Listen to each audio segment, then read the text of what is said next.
नमस्कार, big alliance with Niranjan में आपका स्वागत है। आज हम बात करेंगे पश्चिम बंगाल में जो विधानसभा चुनाव है वो फ्री एंड फेयर हो, यानी कि बिल्कुल पारदर्शी तरीके से हो, बिना किसी दबाव के हो। इसमें जो तृणमूल सरकार है, पश्चिम बंगाल की जो ममता बनर्जी सरकार है, उसने बहुत बड़ा पलीता लगा दिया है। फ्री एंड फेयर इलेक्शन कैसे होगा ये अभी कहना मुश्किल है। चुनाव आयोग के हाथ पांव फूल गए हैं कि अब करें तो क्या करें, क्योंकि समय बहुत कम है।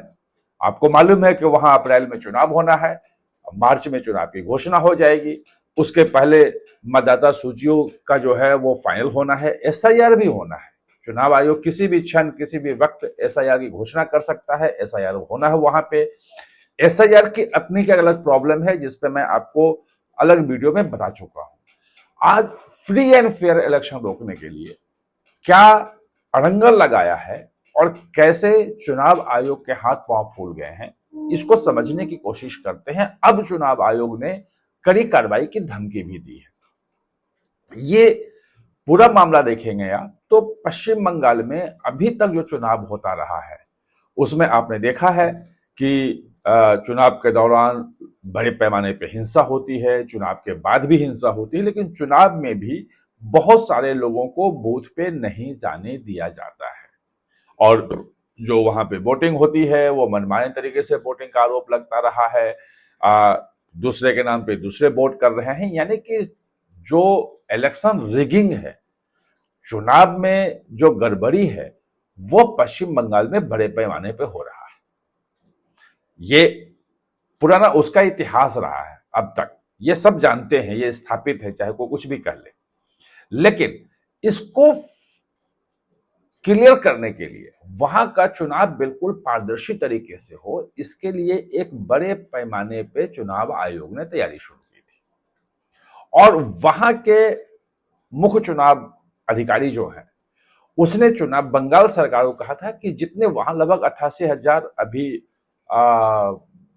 मतदान केंद्र है कि वहां पे एश्योर्ड मिनिमम फैसिलिटी, यानी कि एक गारंटी, इतनी फैसिलिटी हर चुनाव बूथ पे हो ही हो, यह सुनिश्चित किया जाए। और उसके लिए जो इंफ्रास्ट्रक्चर चाहिए, जो आधारभूत संरचना चाहिए, वो बना करके दे सरकार। ये जवाबदेही सरकार की है, बना के देना था उसको। लेकिन हुआ क्या कि शुरू में तो एश्योर्ड कर दिया, बाकी चीजें भी कर दी, अब 4-5 महीने बाद अचानक पीछे हट गई है कि नहीं, हम ये नहीं कर सकते हैं। सवाल यह है कि जब वो होगा नहीं तो फिर पारदर्शी चुनाव कैसे होगा। ये इसमें जो जो गड़बड़ियां हैं और माइन्यूटली अगर आप समझेंगे तो कैसे बड़ा खेल किया है ममता बनर्जी सरकार ने, ये आपको समझ में आएगा। तो सबसे पहले यह समझते हैं कि बिहार में जो इस बार इलेक्शन हो रहा है उसमें एक खास व्यवस्था की है चुनाव आयोग ने, उससे आप वहां भी समझेंगे। सारे के सारे जो बूथ हैं वहां पे मिनिमम फैसिलिटी उपलब्ध करवाई है, सीसीटीवी कैमरे से सारे बूथ लैस हैं। जो बुजुर्गों के लिए है वो अलग व्यवस्था है, जो विकलांग है उनके लिए व्यवस्था है, महिलाएं जो जाएंगी उनका जो बुर्का देखना है या जैसे भी उनकी पहचान करनी है अलग व्यवस्था है, यानी कि सबका सब पूरा का पूरा प्लान्ड वे में है। जो चुनाव आयोग चाह रहा था कि पश्चिम बंगाल में भी उसी ढंग से चुनाव हो, और उसने पूरी लिस्ट दे दी कि हमें बूथ पे ये फैसिलिटी चाहिए, पानी पीने की व्यवस्था से लेके, विकलांगों के लिए रैंप से लेके, सीसीटीवी कैमरे लगाने की व्यवस्था से लेके सब कुछ हमें चाहिए। पश्चिम बंगाल सरकार ने कहा कि हम दे देंगे बना के, लगा कि सब कुछ ठीक चल रहा है, क्योंकि चुनाव आयोग जो है वो संवैधानिक संस्था है और चुनाव कराना उसकी जिम्मेवारी है, और वो जो निर्देश देता है वो कोई राज्य सरकार टाल नहीं सकती है, ये व्यवस्था है। ये चुनाव एसआईआर में बिहार में आपने जो पूरी बहस हुई सुप्रीम कोर्ट में, उसमें देख लिया कि उसको एसआईआर को रोकने के लिए तमाम तरह की दलीलें दी गई, लेकिन सुप्रीम कोर्ट ने साफ साफ कह दिया कि संविधान का अनुच्छेद 324 और 326 जो है वो चुनाव आयोग को पूरा अधिकार देता है, पावर देता है, और वो एसआईआर कैसे होगा, क्या होगा, वो तय करेगा। जो आधार को जोड़ने की बात थी कि भाई आधार को देख करके मतदाता सूची में शामिल किया जाए, तो सुप्रीम कोर्ट ने सिर्फ ये कहा कि भाई आधार को भी एक डॉक्यूमेंट के रूप में आप देख लो, लेकिन वो मतदाता होने का पहचान पत्र हो जाए, तो उसके आधार पर मतदाता कोई बन जाए, वोटर लिस्ट में नाम आए, ये हम नहीं कह सकते हैं। सुप्रीम कोर्ट ने कहा ये चुनाव आयोग तय करेगा कि कोई भारत का नागरिक है नहीं है, संतुष्ट होने की जिम्मेवारी उसकी है और किसी की नहीं है। ये क्लियर कट उसका था।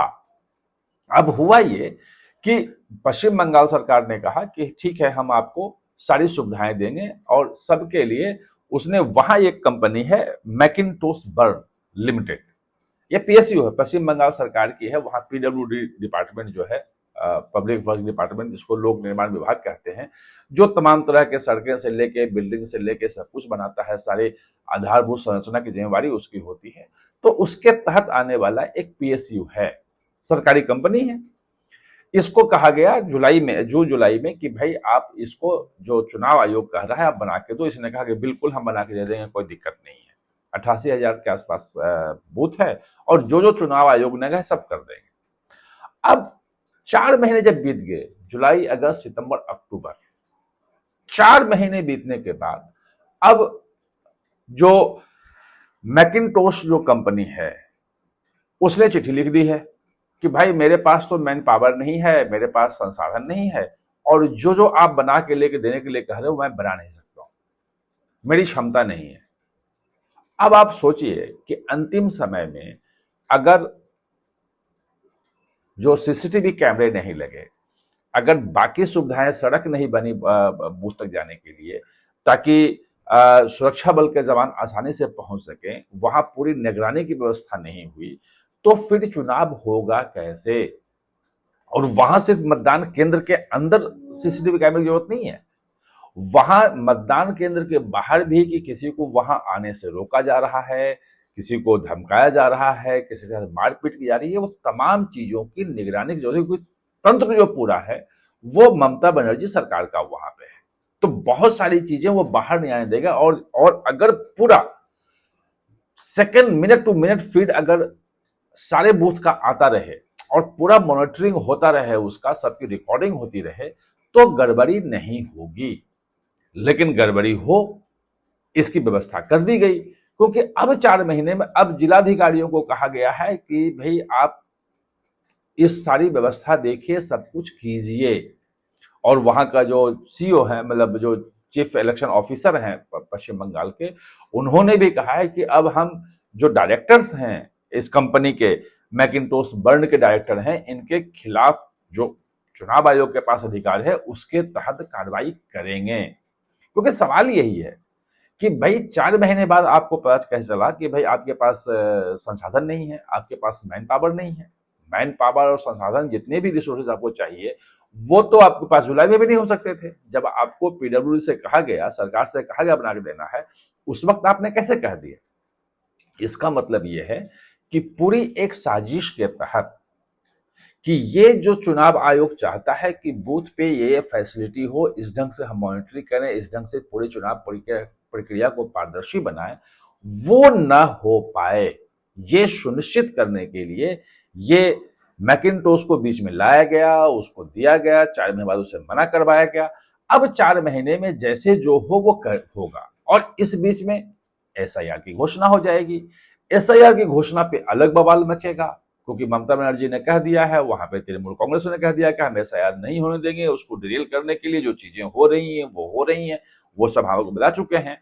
तो ये इस ढंग से उसको किया गया है कि कैसे फ्री एंड फेयर इलेक्शन, जो लोकतंत्र का मूल है, वो ना हो पाए, और जो रिगिंग है इलेक्शन प्रोसेस का, जो उसमें गड़बड़ी है, वो कैसे की जाए, इसकी व्यवस्था बहुत सोची समझी चार्ट के तहत वो ममता बनर्जी सरकार ने सुनिश्चित कर दी है। आप हमारे साथ चर्चा में जुड़े, इसके लिए बहुत बहुत धन्यवाद। और हाँ, चैनल को सब्सक्राइब करना ना भूलें, इसका बेल आइकन दबाएं ताकि नया वीडियो कोई भी आए तो उसका नोटिफिकेशन समय पे